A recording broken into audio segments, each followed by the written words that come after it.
Hi, I'm David Henry Huang.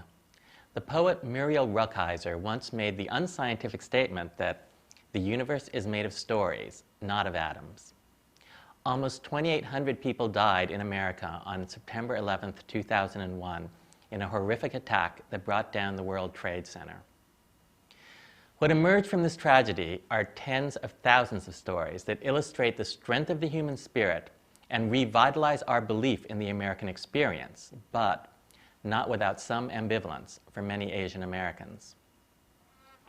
Like many Americans, Asians held candlelight vigils for those that died, brought hot soup and water to the workers at Ground Zero, donated blood and money to the Red Cross and other charitable organizations. But that sense that we are forever foreign, that we are still guests in America, became even more pronounced for some of us in the weeks and months following September 11th. The Asian American Federation of New York has produced a series of short stories that illustrate this ambivalence. Our first segment begins in Chinatown, one of the most vibrant ethnic enclaves in New York City. Hours after the Twin Towers collapsed, many Chinatown residents, including elders, visited their local police precinct to offer help.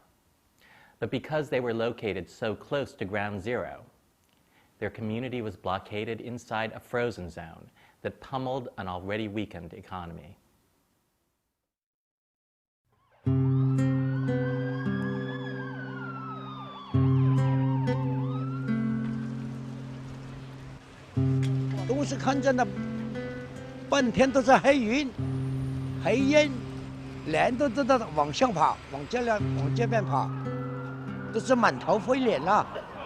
As I walked out to Chinatown to Canal Mart, I saw the next plane hit. Boom, a big hit. And you saw fire coming out and you saw smoke.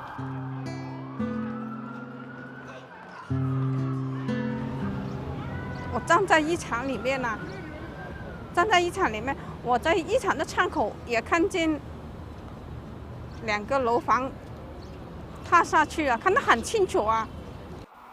People just began walking away from there, and that would take them to the beginning of Mott Street and going north, and they would just, you know, like an army in retreat. That's what I remember vividly. 我们也怕有什么恐怖的分子走进工厂来，所以我们就关门了。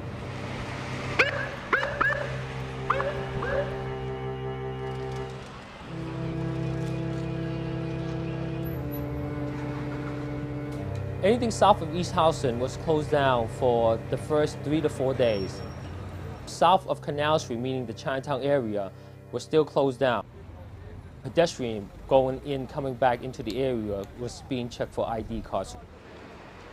At least for more than a week, I would say, we were technically, if not in fact, in a state of martial law, where you could not go in or out. We must have had roadblocks for a solid 3 months, if not 4 months. I've been in Chinatown for almost close to 40 years. I have never seen the street so deserted. That for the first week, that actually you can just walk on the street without bumping into people. The city kept encouraging people on the one hand, oh, support Lower Manhattan, support Lower Manhattan. Financially, if you go on any of the highways, because of the road restrictions, there were big lighted signs saying avoid Lower Manhattan. For security reasons, they just block off, but without really thinking about the needs of the community.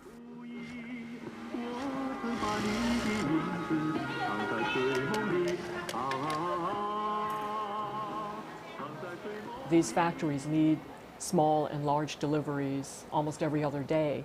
There were some drivers who were Hispanic or Middle Eastern, and they were getting especially checked. Some of them were pulled out of the truck and frisked.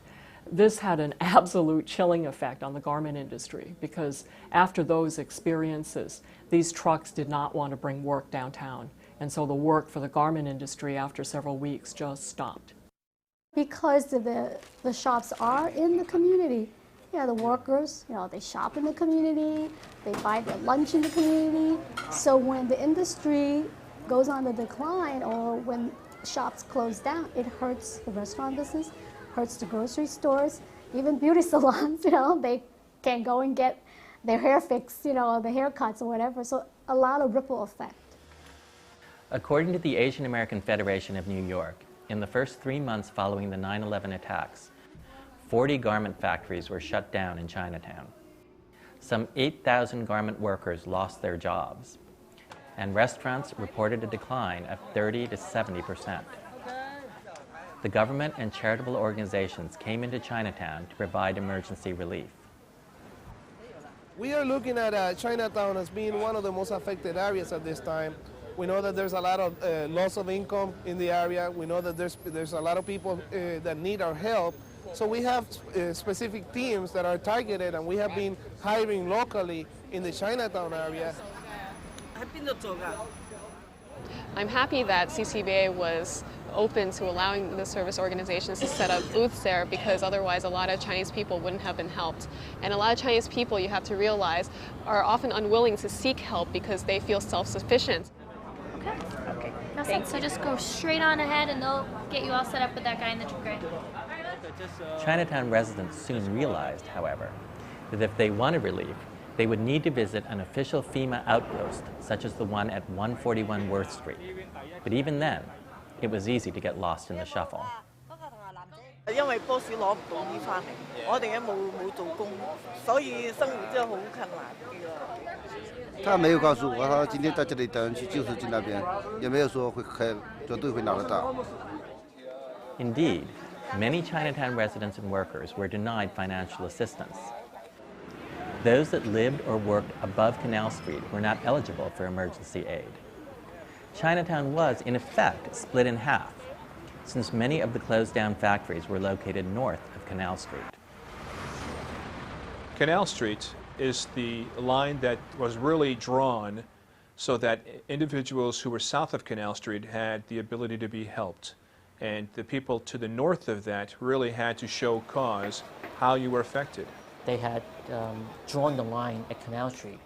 It is a natural dividing line between the Manhattan Bridge and the Holland Tunnel. But in the course of them using this line, they had inadvertently divided up Chinatown into two. Folks who are north of Canal Street are not entitled to benefits for relief for the 9/11 impact, I think is doing injustice. Especially, we all know, for example, that garment shop is heavily impacted, but yet 70% of the garment shop are north of Canal Street.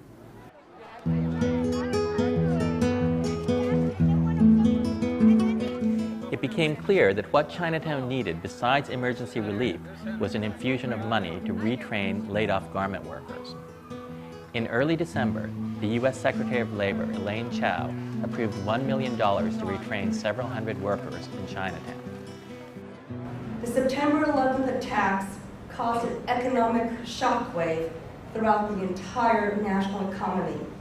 But in Chinatown, that ripple was more like a tidal wave.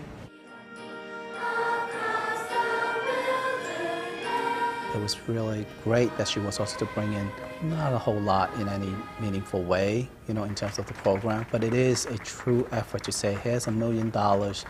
Back then, when nobody else was doing anything, to say, here, let's look at addressing the efforts of Chinatown.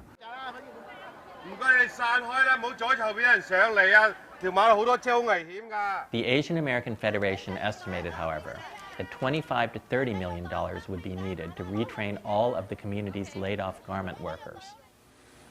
Chinatown's garment industry lost $500 million in the year following September 11th. It was clear that the industry had to pull together to remain competitive. The union realized right after September 11th that one of the main things that we needed for relief was getting jobs back. And so we started a program called Made in New York, which was a promotional activity to try to get the industry on the one hand and consumers on the other hand to look for garments that are made in New York.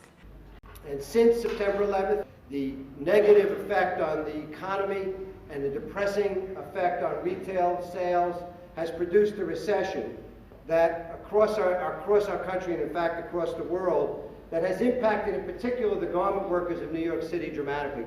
designers like Elie Tahari, Nicole Miller, Lafayette 148, which is our Chinatown homegrown designer. These companies are making a commitment to New York City. At this point, we've distributed more than 1 million of the Made in New York labels. Shoppers are seeing them in the retail stores, and it's having a very positive impact. $6, $6! While factory workers were given assistance, small businesses were still suffering for lack of tourism. We got moving, the holidays were here, that was a good thing. Still, the whole city had trepidation over bad things going to happen on New Year's Eve. And so that led us to Chinese New Year. Then we joined hands with NYC and Company for the first time and did a very action-packed 4 weekends of activity. Every weekend through February, dragon and lion dancers filled the streets of Chinatown to attract tourists. You have to pull all the stops, including having unicorn and dragon dance on weekends. Bang the drum, so bring more attention. These are desperate efforts to try to bring resources, bring attention to the community.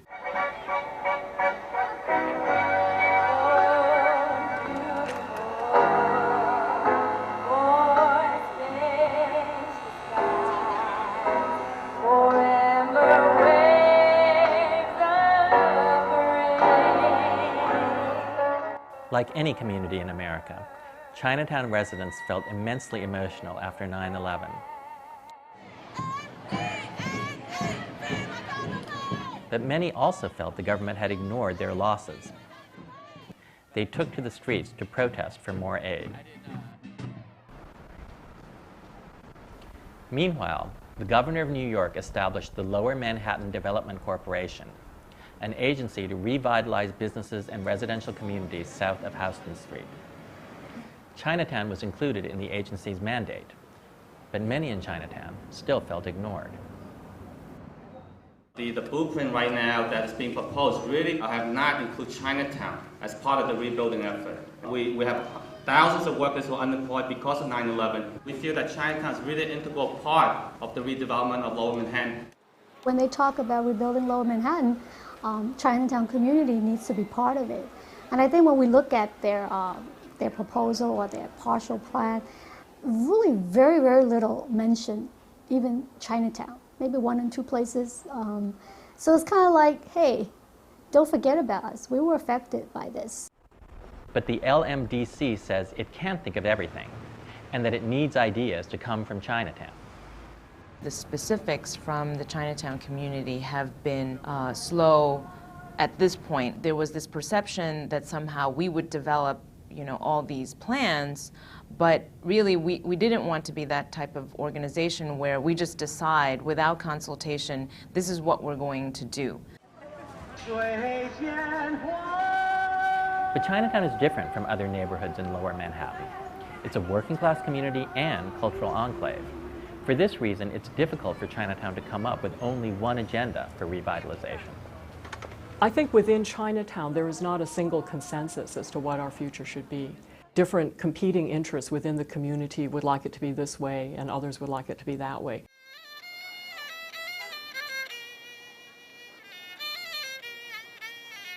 The community really need a cultural performance center where we can really highlight our museum, our performance group. I believe the biggest problem facing the community now is the significant level of job loss. We need to find a way to help these workers find a job. When you look at the Chinatowns around the country, many of them have turned into exclusively tourist spots. And while tourism is very critical to Chinatown, I think that New York Chinatown has a real special dynamism because you have a residential community, you have an ethnic community here that preserves cultural institutions, schools, public schools, senior centers, and health services, as well as jobs in a garment industry that are able to really create a living ethnic community that's not just a Disneyland or a tourist spot. And I really hope that we can really diversify and make sure that everyone has a space here and that downtown belongs to all of us. America's manufacturing sector was hardest hit since the recession began. 1 year after September 11th, a total of 65 garment factories in Chinatown have been shut down. Another group that has been virtually ignored since September 11th is yellow cab drivers in New York City, 70% of whom are South Asian. For at least 3 months following 9/11, few people sought out entertainment at theaters or bars, and even fewer needed rides to the airport. This severely hurt cab drivers' ability to make a living. Yet most were disqualified from receiving 9/11 disaster relief because they could not prove that 50% of their income derived from south of Canal Street. We followed one such driver who lives in Corona, Queens.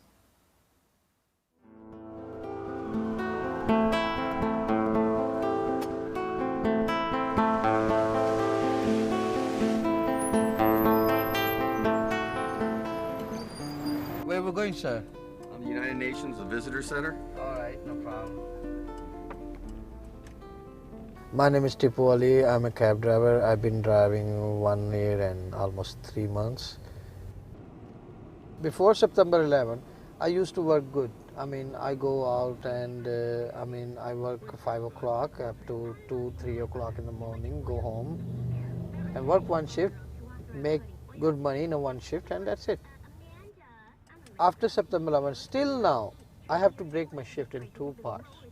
One in a day part, where I work 4 to 5 hours, and one in night part, where I work 6 to 7 hours. We cannot go there. They said buses only, but I can drop you off right there. Sounds good. No problem. Thank you. Have a good day. Bye-bye. Thanks. Tipu Ali is one of 20,000 cab drivers affected economically after 9/11 by the decreased ridership. Since this morning, I just got 8 customers from 5:30 to 9:48. So you believe this one? Never, just like that. I mean, still, that's why I'm working 24 hours, working hard to make a living. Since 9/11, the conditions in this industry have just been very difficult. We've had so many drivers come into the office with receipts in hand, or just with stories about how their bookings have actually gone down anywhere from like 50 to 75% from September until March. The first 6 months following 9/11. Our research shows that that as much as 55% of taxicabs, available taxicabs for lease in New York City, were not dispatched in the days between September 11th and October 31st, which does demonstrate a significant impact on the taxicab industry in the aftermath of September 11th. What you're seeing there is obviously the decrease in people being out and about, obviously a drop-off in airport business. Before 9/11, I used to make $800, $900 a week, but after 9/11, we just suddenly dropped back to $250 and stuff like that. I mean, some week, at least 3 weeks after 9/11, we couldn't make anything. The government said, you're not eligible because we are not a direct victim. So I'm right now in really bad debt, about 6,000 to 7,000, which I borrowed from my friends since after 9/11 because the government is not helping us. A memo was put out by the Department of Labor as early as October saying that taxi drivers both in Washington, D.C. as well as New York City should be excluded from the relief efforts, primarily from disaster unemployment. Disaster unemployment was set up for independent contractors who suffered financial loss after 9/11. They include individuals such as peanut and newspaper stand owners. But cab drivers are unique since they don't have a permanent office or stand south of Canal Street. The government has excluded most of them from relief. Taxi cabs drivers suffered tremendously. There are also a lot of other workers in this city that suffered immeasurably and yet have been offered no compensation or no assistance whatsoever. I think mostly it's the businesses in the Lower Manhattan area that have had some kind of assistance, and even then, it's not all the businesses in Lower Manhattan.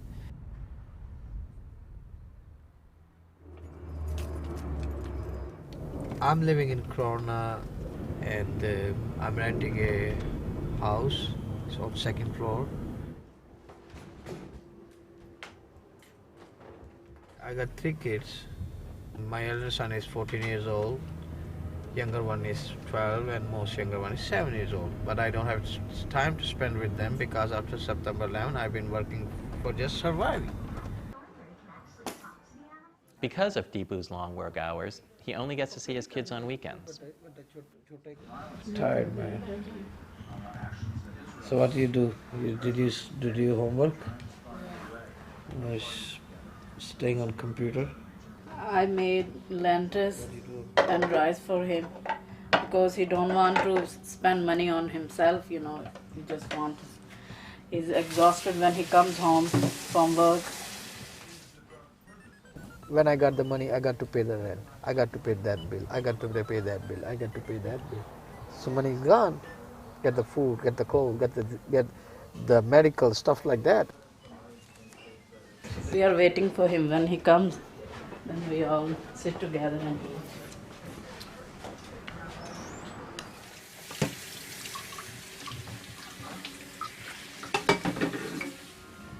Or I'm taking a shower and going to work.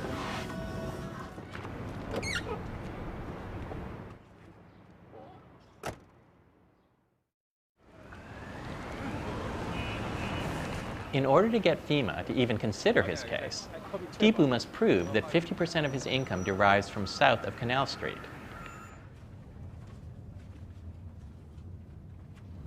Hi, Vandana. Hi there. So, how are you? Fine, how are you? Thanks, come in. Come to the conference room. Hi. I'll take you there. We'd gone to the Red Cross, and they said that under their rules, taxi cab drivers are not recognized as people affected in the area that they have demarcated as the zone, because your business, they say, was not located in the ground zero area below canal.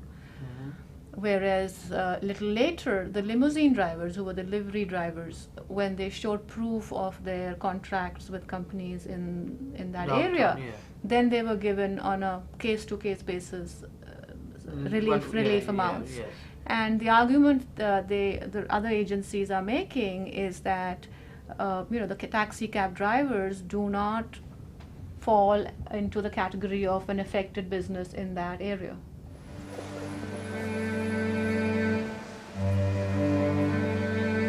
Since 9/11, over the past 6 months, taxi drivers have had a tremendous loss in income, and yet there's been no relief for the drivers. Taxi drivers are a vital part of New York City workforce. We've invited the members of the charities as well as the government emergency relief efforts to hear testimonies from drivers on how you have been impacted by the events of September 11th. We have to work 12 to 15 hours a day to survive, and we're killing ourselves. And we have to work 7 days. And even we are sick, I have to come in the city to look, because we got to pay the rents, we got to pay the other things, all expenses. Thank you very much. The bottom line of everything you said is that you're right. The program that we monitor has been an utter disaster, and that's the Disaster Unemployment Assistance Program. DUA was created so people like you would get relief.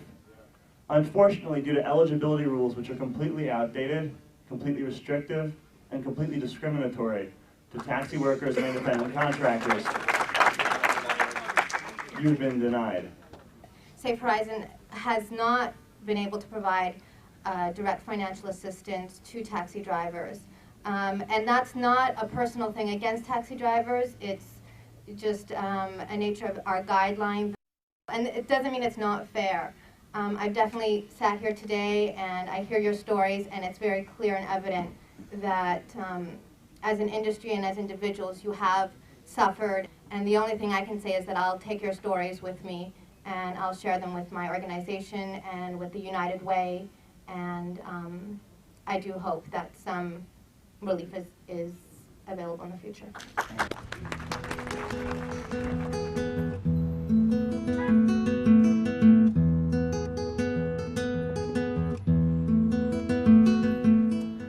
How are you doing? Can we go to Grand Central Station? Sure, no problem. Okay, thanks. I cannot work forever. From morning to all the way to only 2-3 hours I got to spend with time with my family. So I want to work 8, 9 hours, 10 hours. That's it. That's enough.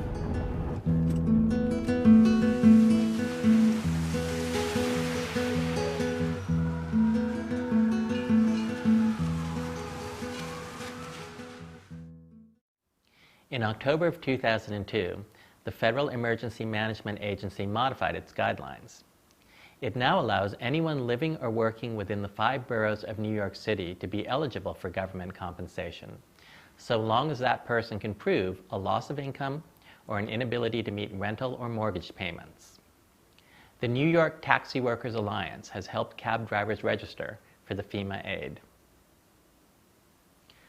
Unfortunately, South Asians did not only suffer economically. They soon became the target of hate and violence. Within the first 24 hours of 9/11, the hotline at the Asian American Legal Defense and Education Fund had documented 200 hate crimes. Days after the tragedy, Sikh Americans throughout the East Coast held a candlelight vigil in Central Park for those who perished. But that didn't stop the fatal shooting of Balbir Singh, a gas station owner in Mesa, Arizona. Several other Sikhs around the country were also killed. In Richmond Hill, Queens, an elderly Sikh man was attacked outside a temple of worship by 4 teenagers wielding baseball bats. A backlash towards South Asians and Arabs had clearly begun. While President Bush spoke out against crimes of hate, Attorney General John Ashcroft ordered thousands of South Asians and Arabs detained and deported. The crime was simple immigration violations. Our next story is about a Pakistani-American family whose lives were turned upside down after 9/11.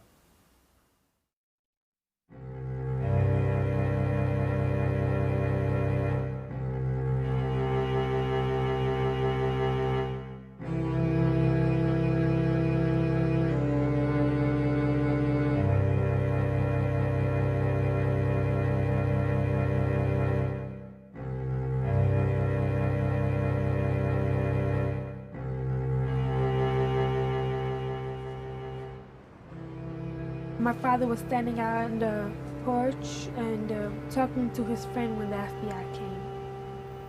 So he came inside to get his passport and stuff, and his driver's license and everything.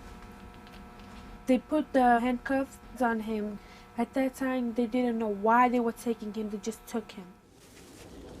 Since my father has been detained, my mom, she has to do, take care of the store and the house and the apartments and the rent, and get all the new carpenters and ask them, she doesn't know she doesn't know about the taxes and all the phone bills and everything, so I kind of help her out too, but it's not enough, because she has to do the laundry. She wakes up sometimes 5 o'clock in the morning.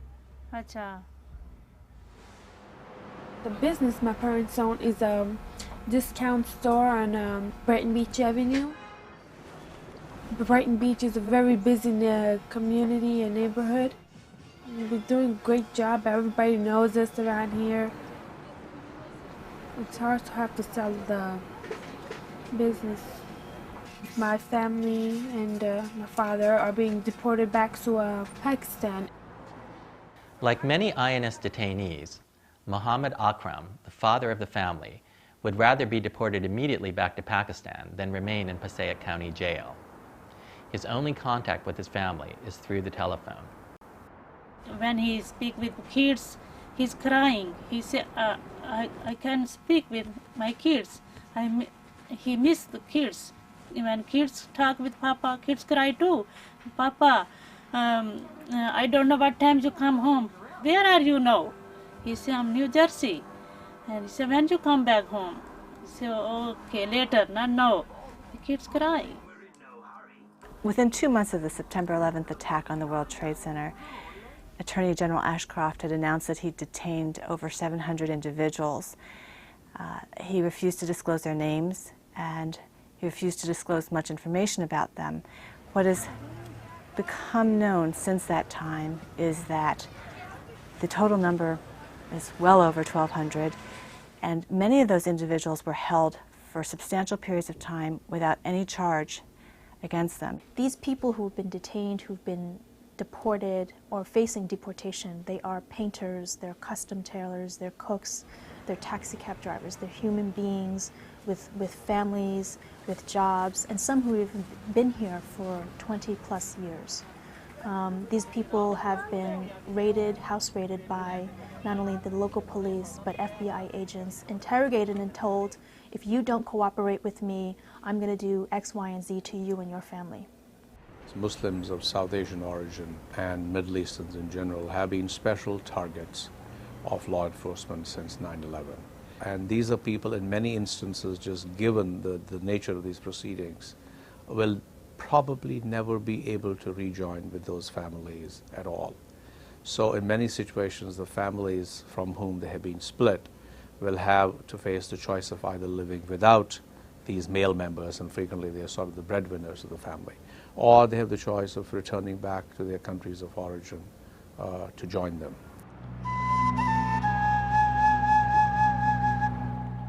I came to New York August 1995. It was nighttime. We were in the car and we were on the Verrazano Bridge. I was looking everywhere, just amazed by the sights and the tall buildings.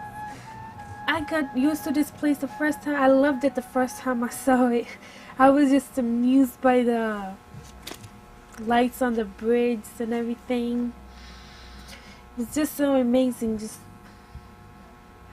to be in a different world. And you know, it's really embarrassing, the whole neighborhood, you know, they don't even look at my store now, because they just come, you know, I'm walking on the street, they just ask me what happened to your father. I say he has a court date. All of them, it's pretty embarrassing. The store, they come to my mom, they say, you want to sell the store, you want to sell the house, how much you want, you know. We got this one over here too, this is guitar. Oh yeah, no. You like that? Yeah. You know something? Is it busy now? Busy now? Yeah. You're not still busy, same without your husband here? At home, 14-year-old Wakas Akram has become the man of the house since his father's incarceration. At school, some of his classmates call him a terrorist. People make fun of me, you know, they call me, they say, what are you gonna blow up next? You're gonna blow up the school and stuff like that. And they call me Osama bin Muhammad, you know, they make fun of me. And it's pretty hard for you to live over here as a Muslim now. They didn't come 6 months ago before September 11th. Didn't they know that he was living here? Ever since he's been here, he's been trying to get a green card, but somehow, I don't know how, but he got me and my brothers and my mom here in this country, so he thought he didn't need a green card anymore. His family was here. It's pretty sad, you know, because President Bush said that we after the terrorists, we're not after Muslim people. I think someone has to stand up and, you know, tell the truth, like what's going on and what's been happening to them. You know, people don't believe, I mean, my father didn't believe that they were arresting people until it happened to him. In October, the Congress passed a draconian law, which is referred to as the USA Patriot Act, that has some very harsh provisions that apply to immigrants. The INS regulations capped the period an immigrant could be held in detention without charge to 24 hours. Since September 11th, we have seen the Attorney General single-handedly change that rule.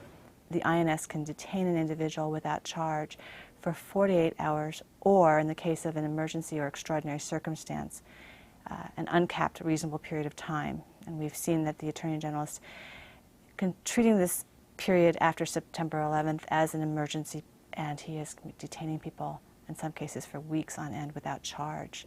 If a policy is going to focus on undocumented people in the United States, it cannot selectively be enforced with a certain sect of the population, which is South Asians and Arabs. Zahida Parveen's husband will soon be deported. Meanwhile, she's raising 6 children by herself. She's made arrangements for 2 children to return to Pakistan to live with relatives. Aisha, who has spent most of her life in Brooklyn, is one of the two who will soon be leaving. Today is Sunday, March 10th, and 8 days before I leave, go back to Pakistan. That would be a long time before I see this place again. My dad's gonna be deported in I think a week, but most likely the 15th. The one thing I really want to be is entertainer. I love singing and dancing, and when I go back to Pakistan, I may never be able to do that. Every night I think about it, and it just makes me sad. I think I may never be able to accomplish my dreams, my goals.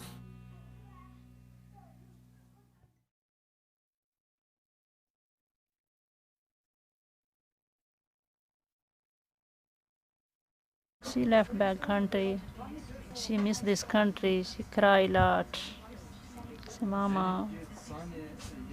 She missed her friends, school, teachers. That's why she said, I don't know when I come back here.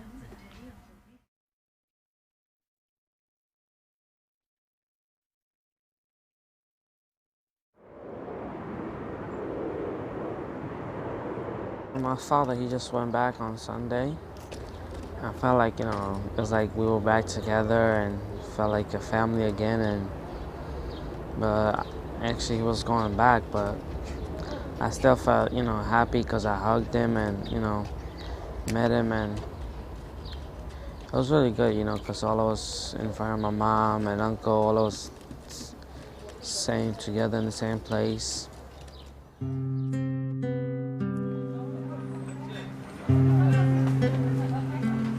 We, the United States, are still the most open society in the world as far as immigration is concerned.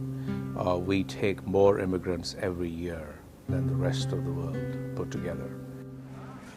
The fact that we value immigrants and welcome them here, and immigrants want to come here, I think shows you how the magic of immigration works. The good thing so far is that even after 9/11, we haven't given up on the promise of immigration.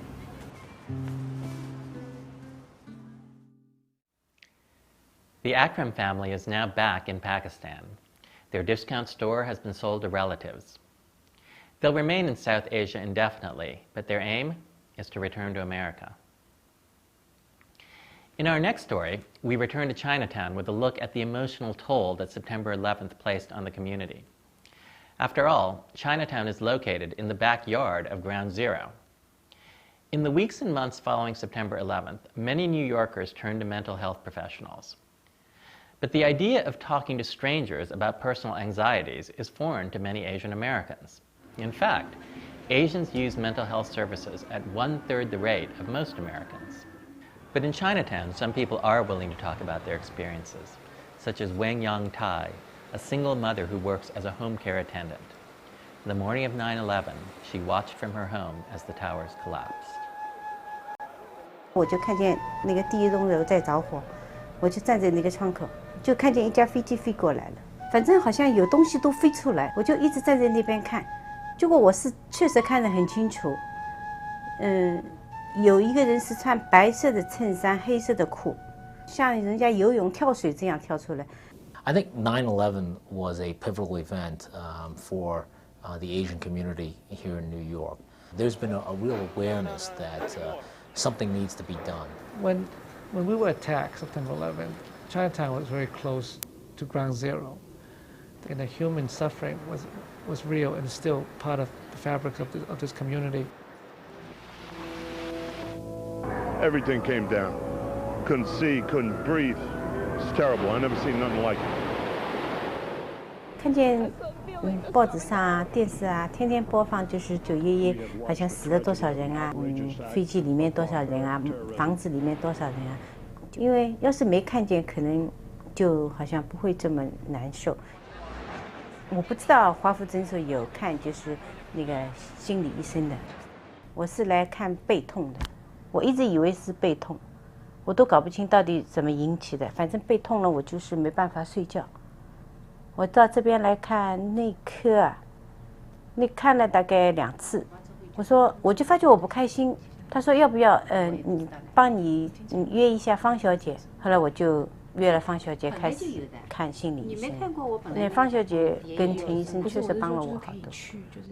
Even though rates of serious and persistent mental illness in the Asian population is as high as in any other population, they use services at 1/3 or less the rate of the general population. And this does not mean they have less illness, it just means that they don't use the services as much. Because mental illness is so highly stigmatized in the Asian community, perhaps more than in other communities, Asians tend to not enter into professional care until they're very, very sick. That's why the government has added Chinatown to the list of communities to receive special mental health outreach post 9/11. The program is known as Project Liberty, the mental health component of the Federal Emergency Management Agency. Its task is to enter communities reeling from natural or man-made disasters and educate people about the effects of post-traumatic stress disorder, as well as where to get mental health services. 身体上有点不舒服啊，怎么的？911以后呢，我是病过一次，不知道为什么。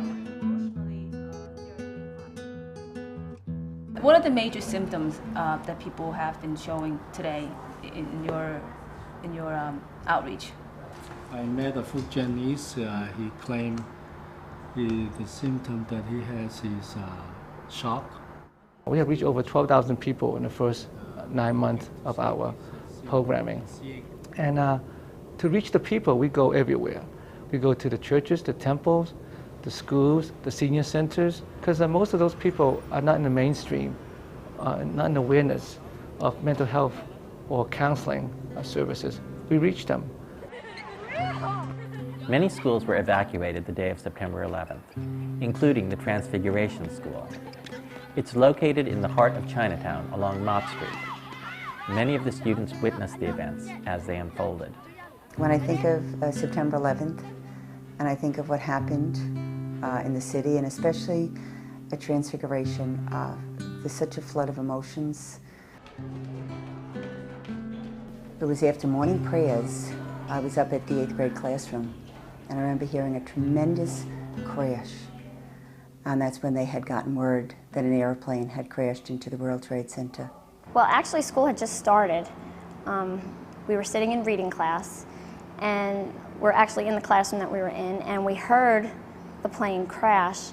And the students that were sitting in the back there, I mean, you can't see it now, but at the time we had a perfect view of the Trade Center, and so the students actually saw the Trade Center on fire. And I asked the secretaries to look at the emergency cards to see what parents were working there, to see, because we didn't want to tell the children. We were having our first reading class, and all of a sudden at around 9 o'clock, some of our teachers were in the hallway crying and feeling very upset. We didn't know what was happening. An announcement came on, Ms. Suzanne said that there was a plane crash in the World Trade Center. And like 15 minutes later, a second plane hit.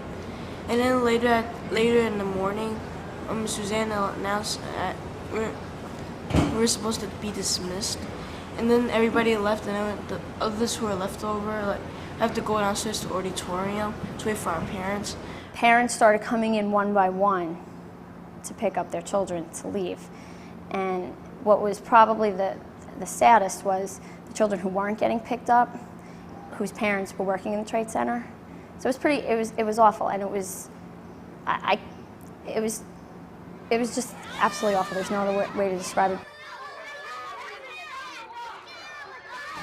I don't know whether there's an angel over the school or what, but every single parent that worked down there made it out of the Trade Center. Even the ones, there were a few that had been on, I think, the upper floors who had to walk down.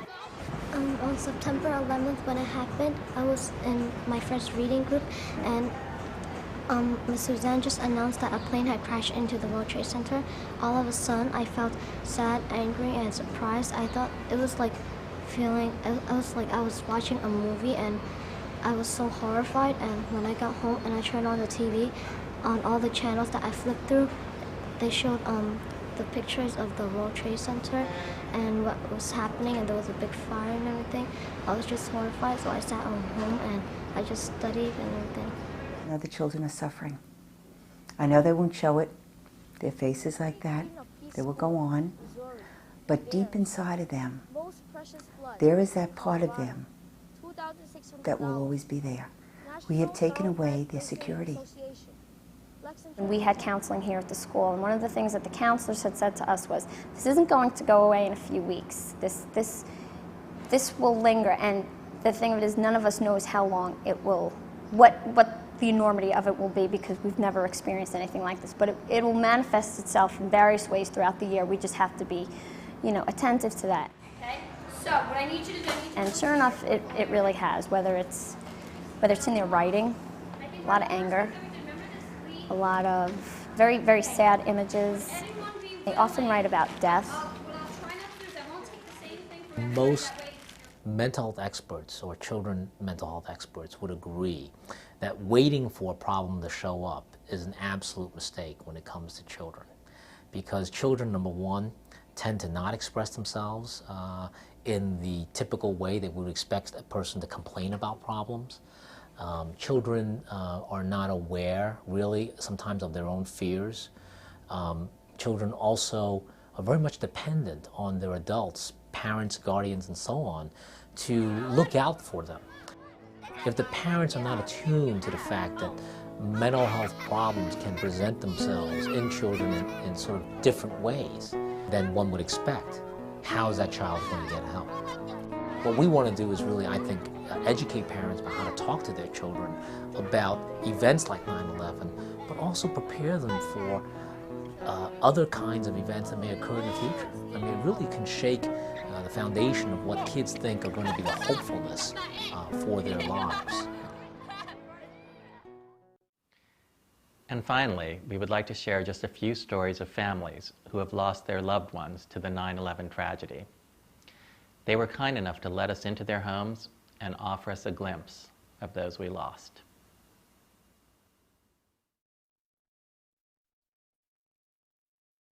That was 9 o'clock, it's about 3 minutes after 9. As usual, when I was at the business, store, up in the front, somebody in the back, where the television set was, they yelling at me, come on, something's in you're happening. I said, what happening? I just replied, and one guy told me that the World Trade Center has been hit. I see the second tower was hit with a spectacular, flame, bursted out, to the back of the building. I said, instantly I knew it was a terror attack. I was terrified, but I never even thought about that he was part of the victim, because there was enough time. And, the first hit was about 100th floor. So I was convinced that he was down at the 93rd floor. He was be able to get out of the tower. About an hour later, my son, who is a medical doctor and at Mount Sinai, that he just run over to the store. So I said, well, at best, he must be horrified, and we have to find him out. Then he decided to go to the area to find him out.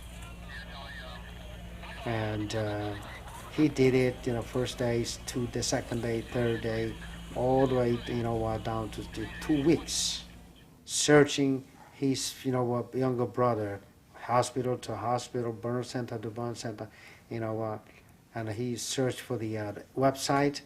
Anything happened, any information, out of him, we couldn't find him.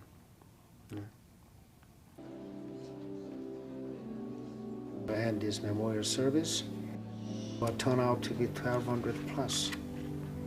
That big church was really packed. I can feel the passion that he showed to his friends, his students, his fellow the church members. That was my surprise. I even talked to the audience that he was my nutty baby boy, making a lot of friends, a lot of yelling and howling. But obviously, he's not the only, the nutty baby boy. He was a devoted Christian, good teacher, good, students, good friends.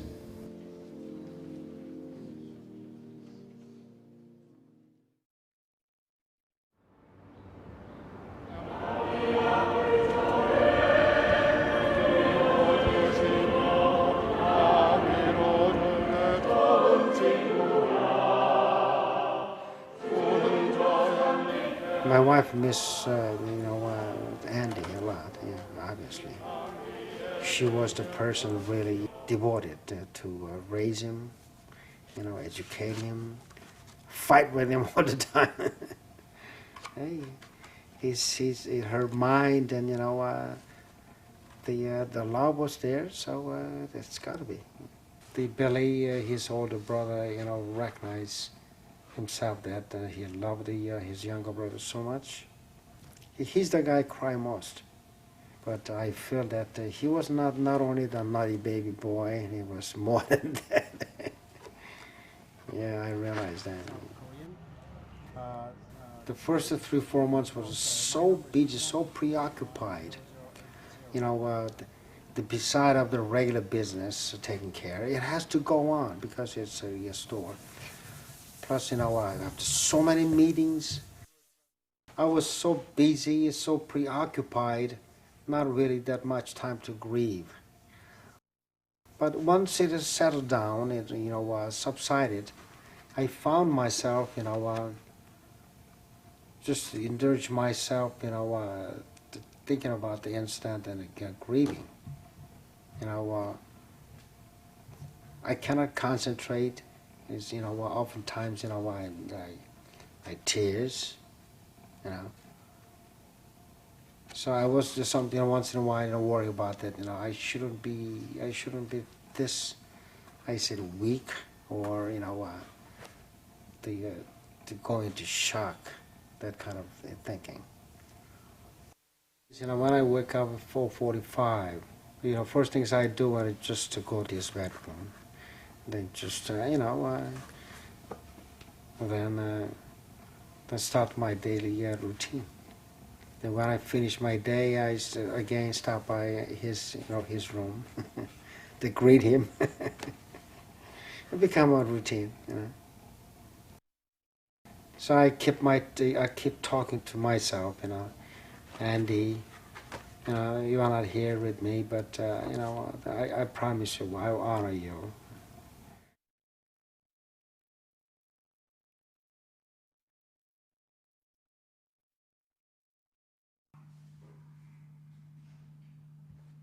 我叫陈娇贤，1988年2月从广州移民，一家4口从广州移民来到美国。因为我们在广州，我跟我先生都有一份比较固定的工作。我们都知道，移民来到新的国家，生活一定是会遇到很大的困难的。但是我们考虑呢，就是希望孩子有一个比较好的学习环境。我小儿子是15岁，刚好在广州念完初中3年级第1个学期，那他就比较幸运了，因为他一来到美国就可以继续他的学业。我们就选择了苏尔坡双语高中，但是经过他的刻苦努力，半年以后他就进入到那全英文班里面去学习。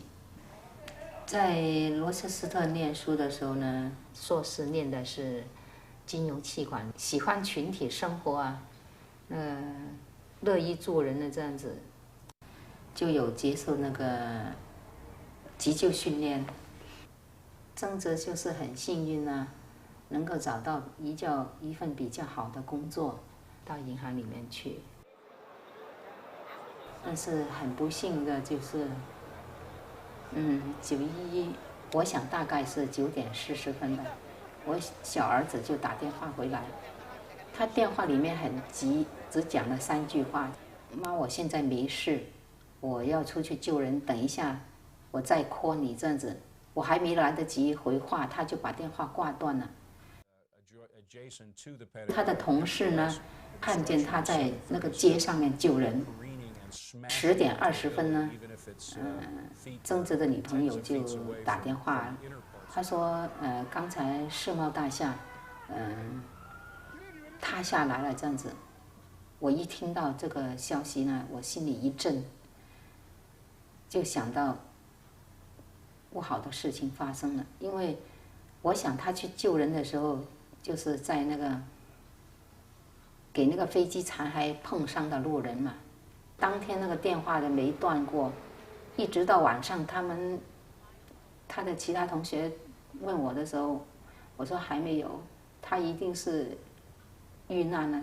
他们说不会的，他应该是他太忙，救人太忙，他的同学跟他的女朋友就到各个医院里面去询问，就是张贴那个寻人启事这样子去，每一个医院去找，都没有他的消息，半个月都没离开过家。他的哥哥又是因为有一头家嘛，又要工作又不能耽误，所以很多事情呢，全是他的同学帮忙。他一出来，硕士念完以后就叫我不要工作，因为他知道我来美国这4年里面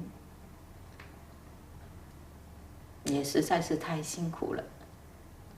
所以他就叫我不要做，而且呢，在2000年7月的时候呢，还买了那个房子，就是我们现在住在 Brooklyn 啊 Avenue 这附近。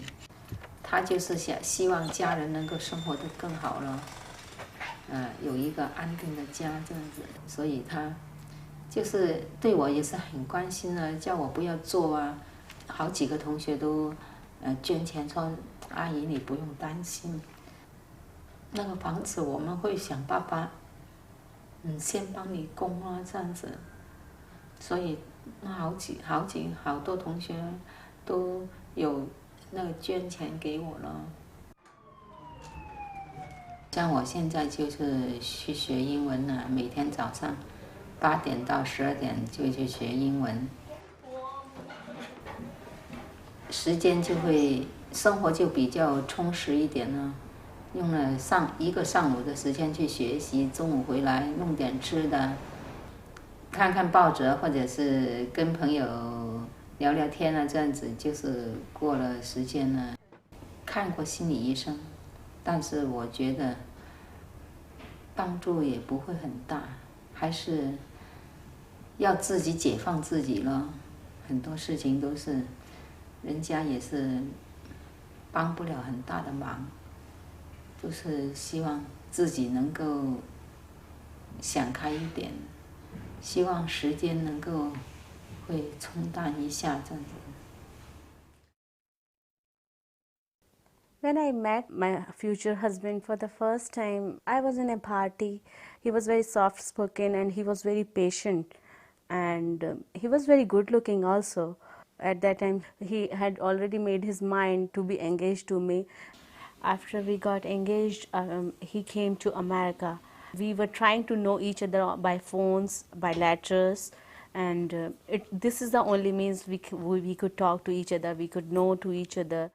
He came to India for our wedding. He came back to America, and I was in India, and I was living with my in-laws now, because in India there is a culture after marriage the girl should live in their in-laws' place.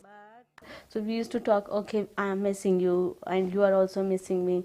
These are the only kind of things we used to talk on phone. I tried a lot to come over here to get the visa, but afterwards I came here with a great difficulty. I lived with him for 3 years and they were so nice, and I learned a lot in those years because he told me what the life is. So many things I did not know at all, and afterwards when I came here he taught me a lot of things. Rajesh was a computer programmer and he liked his field a lot. He also asked me to do the same thing but as a software tester. So I was not interested in that field at that time. So I said to him, no, I'm not going to go in that field. But he said, no, you should do something and it's very nice field.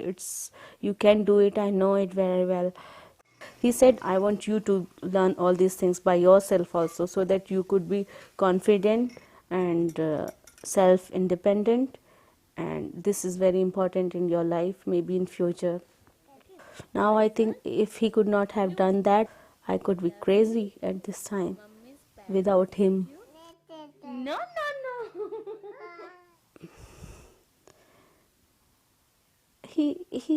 I feel like he just came for me in this world also, because it's so difficult for me. If he could not have been over here in my life, it could have been much more difficult. In 1999, some of the offices of his company switched to World Trade Center, and he was working on 97th floor at that time. And one day he told me that I feel very good when I'm working in World Trade Center on 97th floor. It's so nice. Whenever I am in gloomy mood and I am sad, I used to look down the window and I used to see the clouds down to me, and it makes me so fresh that I feel so great. But there's one thing, terrorists' first eyes are on the World Trade Center. So I said, why are you working over there? But he said, no, I still feel it's so safe over there. It's nice to work and I always feel fresh and nothing is going to happen to me. On 9/11 morning, I was having tea with my mother-in-law, and my aunt called me and she told me, Shweta, did you see in the TV what has happened in World Trade Center? When I saw the World Trade Center site, it was horrible. It was like I thought he could not have come back afterwards. But still my mother-in-law, if you ask her right now also, she would say that he's coming back. She has not seen his body yet, so she still believes like he will be coming back one day. When I got pregnant, at that time my husband used to tell me that I just want a boy. So I used to tell him, why do you want a boy only? Why not girl? It can be girl also. He told me that I just want a boy because in his retirement age, he would be able to take care of him, so he would be ready by that time.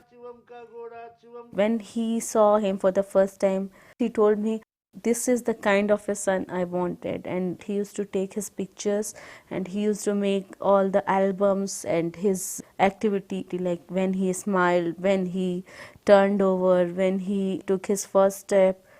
Now it has been a long time, but still whenever I used to show him my husband's photographs, he remembers that it is his father. My son woke up in the morning and he told me, Mummy, Papa came in and he gave me candy and he just went away. And I was just shocked. How can such a small child can see? Maybe he has seen him in his dreams or what, I don't know, but he knows. I have never told him that his father has gone from this world, but he knows it. I don't know what, but he misses his daddy now. In our culture, husband is everything. Not for this life, for the other life also. I used to feel like I will be his wife for 7 lives, maybe more than that. But now I feel so much incomplete. I feel so much alone without him. But whenever I find some problem, I used to talk to him with his photograph. And I find the solution also.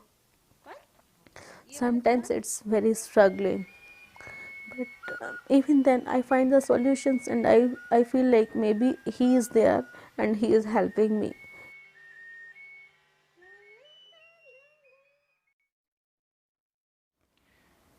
What you've just seen are a few stories of how Asian Americans withstood the aftermath of September 11th. We should also remember the philanthropy that many ordinary people shared with those who directly suffered this tragedy. Like any other Americans, Asian Americans, as individuals and as a community, have responded to the disaster spontaneously and generously. We know of several voluntary efforts, each collecting more than $1 million for disaster relief. The American India Foundation, Tu Chi Foundation, Radio Seoul in Flushing, Queens, and 1430 AM Radio in Chinatown. Mr. Tran Dinh Trong, owner of Hotel Carter here in Times Square, who came to this country as a refugee from Vietnam in 1975, donated $2 million to the American Red Cross. By word of mouth, hundreds of individuals from all walks of life and in 60 cities responded to the Asian American Federation's WTC Fund with donations and expressions of support. From students in Weston High School in Massachusetts who conducted a bake sale, to a group of senior citizens in New York who collected funds through their membership, the outpouring of care and generosity was truly remarkable. It enabled the Federation to disperse $403,000 to nearly 800 families. September 11th has touched our hearts and minds. We pay our respects to those who have lost or given their lives and offer our best wishes to those families who have endured the tragedy. On behalf of the Asian American Federation of New York, thank you for sharing a moment with us to remember September 11th.